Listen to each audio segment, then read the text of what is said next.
l'honneur de vous recevoir ici, à l'occasion de ce que je connaissais autrefois comme Iftar, quand j'étais au Liban, qu'on qualifie ici de Ndougou. C'est la seconde année consécutive que nous organisons un Iftar à la résidence de France.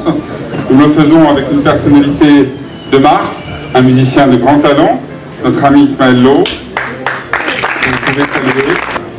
Alors, depuis le début du Ramadan, celui qui est dans la rue, à l'heure de la rupture du jeûne, qu'il soit ou non musulman, se voit proposer café, dates, une cuillère d'un grand plat de thieboudienne, et au-delà d'un repas, ce sont des sourires, des questions discrètes et des plaisanteries franches auxquelles ont droit tous ceux qui se laissent happer par l'élan de solidarité de ce mois. En vous conviant ici, ce soir, je souhaitais associer l'ambassade de France à cette très belle tradition. Tradition qui, personnellement, me rappelle mes chers souvenirs du Liban. N'est-ce pas, Balkis? Alors, c'est un petit clin d'œil à une de nos élues françaises. Alors, comme vous le savez, la France, comme le Sénégal, et c'est inscrit dans la Constitution, est une république laïque. Une république qui respecte donc toutes les religions. La laïcité, pour nous, c'est à la fois la liberté de croire ou de ne pas croire, et, si l'on croit, la liberté de pratiquer librement et dignement sa religion. Je souhaiterais en profiter et répéter, comme je le fais à chaque occasion, que l'islam a en France toute sa place. Il a toute sa place dans notre société.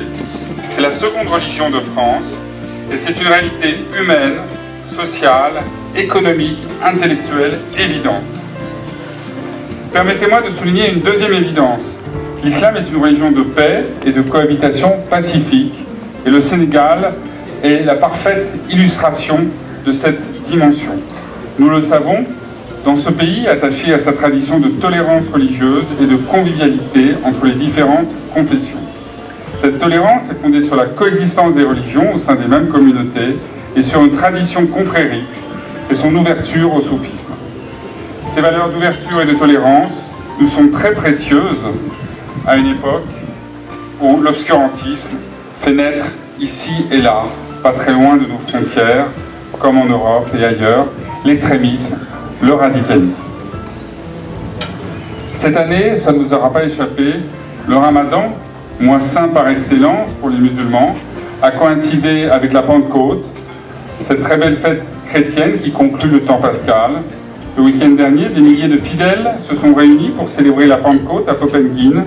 Et ce moment a été l'occasion de rappeler à tous l'exemplarité du vivre ensemble sénégalais, la présence d'une délégation musulmane, les différentes interventions pendant la messe et les encouragements de nombreux musulmans ont eu à l'égard des pèlerins sont hautement symboliques et montrent à tous que les valeurs d'échange, de dialogue et de partage sont au cœur de la nation sénégalaise. Alors je voudrais conclure en musique parce que, on le sait, la richesse de la musique sénégalaise est célèbre et incontestable.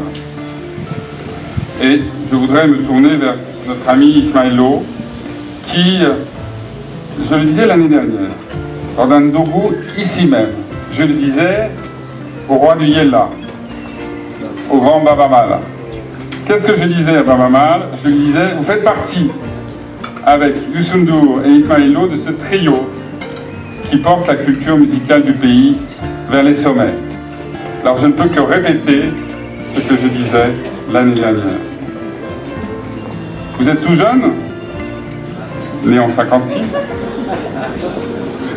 grandi à Rufisque, vous suivez les cours de l'Institut des Arts de Dakar, vous partez sur les routes avec votre harmonica et votre guitare, vous croisez le Super Diamono, avec lequel vous allez jouer pendant de longues années, puis en 1984 vous vous lancez dans une carrière solo. Et depuis c'est un succès ininterrompu. Je voudrais en particulier mentionner la ballade Tayabon, qui vous consacre sur la scène internationale. Et on vous surnomme, je crois, le Dylan africain pour votre folk sahélien. Merci, Ismaël, d'être parmi nous ce soir. Alors, je regarde Luc, qui est le maître du temps, car je sais que la rupture du jeûne intervient à un moment très précis. Et donc peut-être même qu'elle serait dépassée. Et donc, sans plus tarder, Je voudrais vous remercier d'avoir répondu présent à votre invitation. Je vous souhaite un excellent Ramadan qui vous apporte bonheur et santé à vous et à vos proches. Et je prononce le mot rituel, Bismillah.